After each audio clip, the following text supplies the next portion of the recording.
Welcome to the Babies in Business Podcast.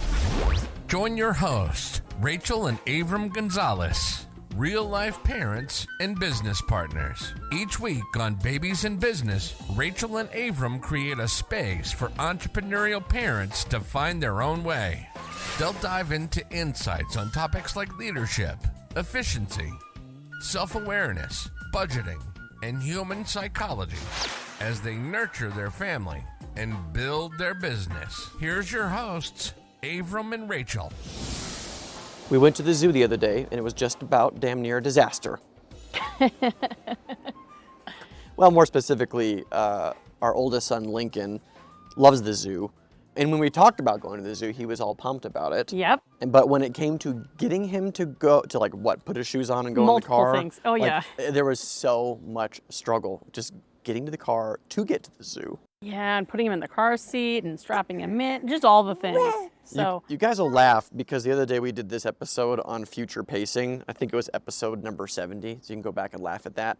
There was no future pacing that we could do to get out in front of how upset he was with transitioning to go to the zoo. correct. It was quite the thing. So I think he was crying on the way there for maybe about 5 or 10 minutes Super intense. after the fact. But then it calmed and it was just fine. Yeah, it was. By the way, we've got a co-host today.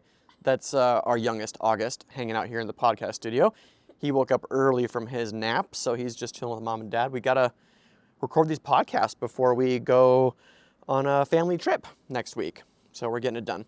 In any case, the episode today should say it all. This is all about kicking and screaming. And we realized that in anything in life, when you make a change, there's always going to be pushback. Yeah, in a lot of different forms. It's going to show up all sorts of different ways. And with our kid, it's very literally kicking and screaming. Yeah, and so we finally get everything and we're on the way to the zoo and he does eventually calm down. Yep. And when we get there, it's like a totally different kid because He's so excited to get out. He has his little bicycle. He's on his bicycle going in. He's really excited about that. running up ahead. He's talking to everybody, you Yep. know.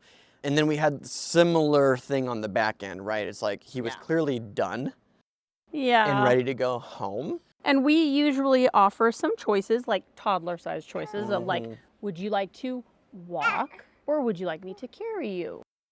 Would you like to walk or be in the stroller or the wagon, you know, whatever that might be. But give him some choices of how we can exit, but it's not the choice of do you want to leave Right. or do you want to stay here longer, you know? So we chose that and he didn't want either. Well, he wanted to walk, yes. but he also didn't want to walk. Well, and then he'd be like, I want to go in the wagon. You put him in there and then he is like freaking out. Yes. So we just realized through all of that, You can see his face right now. the baby, yeah. Like we were sharing, he's just so cute sitting in Rachel's arms right now. Maybe we'll pop a photo up on the show notes today of our little co-host. Hey, Augie. A little video. He's like shaking his head and stuff. That's his happy shake. So we realized that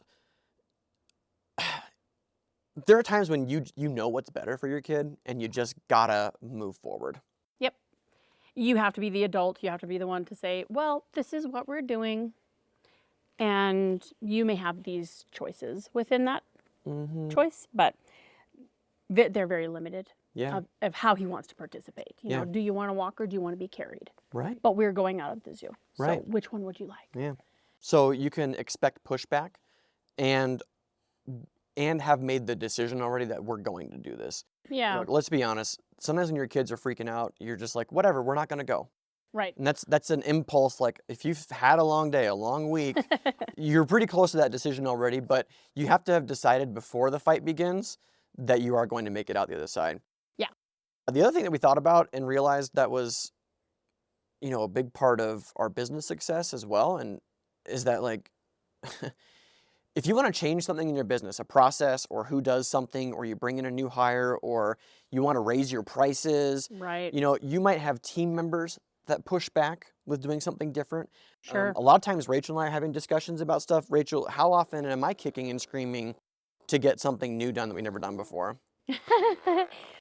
Yeah, I mean, there's all sorts of times. There's so many times that I bring something up. I'm like, I need this process. I need to sit down with you and we need to hammer it out.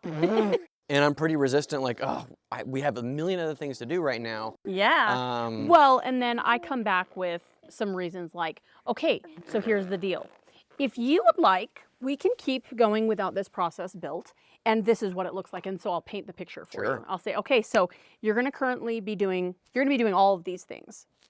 Or we can sit down, and as painful as it seems to you, we can go through all of the steps, and you can inform me so I know from start to finish what are the steps that we need to take to get it done. And that will be the last time we have to visit that process. And that's the way that I get you on board to create processes. I've had less needing to do that recently because you just see the simplicity, the ease, and the time freedom that it creates for you. So, so it can be anybody. It can really be anybody. I think that's what we're trying to say here, is that it can be the owner, it can be your employees, it can be partners, it can be all sorts of different people and positions. Yeah, and we realized through this, the intensity that your toddler will throw at you is very obvious, right? So they're exerting that pressure on you. But like, we're talking about raising prices. So we're going through a price raise with our business right now and having conversations with clients about the increase in price. Yeah. Right? And you can feel their discomfort around it. Even before you have the conversation, you can anticipate it. And so we realized that a lot of stuff we tend to avoid, business, household, and otherwise, because we're uncomfortable with how much discomfort the other person might come back with. Right, and it can be because we project what they're going to come back with. It could be all sorts of different things, but in reality, we don't know until we bring it up and the conversation is had that we know how those people feel. It's just like in relationships, if I want something different in our relationship or from our relationship and I am not willing to speak that, there will never be a reality where I get that. So this is us saying, if you want a different reality, whatever that looks like to you, you have to speak up for what you want. Yeah, that's a great point. Regardless of the discomfort. That's a great point. I think that sort of brings everything back around home to Rachel's point. You want something, you have to decide, and you have to rip that Band-Aid off and move forward. It's the fastest way for you to get where you want to go, despite the discomfort. So kicking and screaming, doesn't matter. It's worth it. All change, especially the intentional change, is always worth it. Sometimes it just takes some extra energy and some motivation to persevere, and making that decision, it's like, you know what, we're just going here. And no one loves change.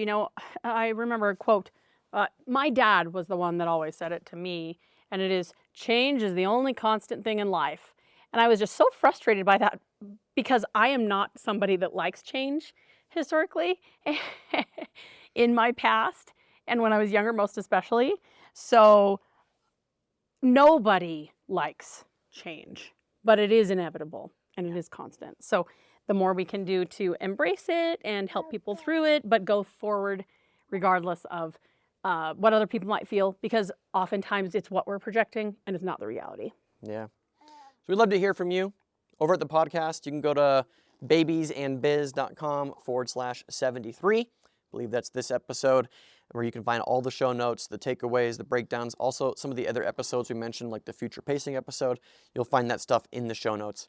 You scroll to the bottom of that page, we've got the community question for you. We'd love to know, what is one thing that you've been putting off because... Fill in your reason. We started to create this question for you and realized that the more specific we made it, probably the less interesting or open conversation we'd have in general. So you'll fill in the blank. What's the one thing you've been putting off because... Fill in the blank. It's at the bottom of episode 73 show notes, babiesandbiz.com/73. So with that, we appreciate you for listening. We will catch you on the next episode. Bye for now. Thanks for tuning in to this week's episode of the Babies in Business podcast. Who do you know that would benefit from hearing this episode? Share it with them and post about it on social media. You can find the show notes for this episode, free downloads, and connect with the rest of the community at babiesandbiz.com. We'll see you next time.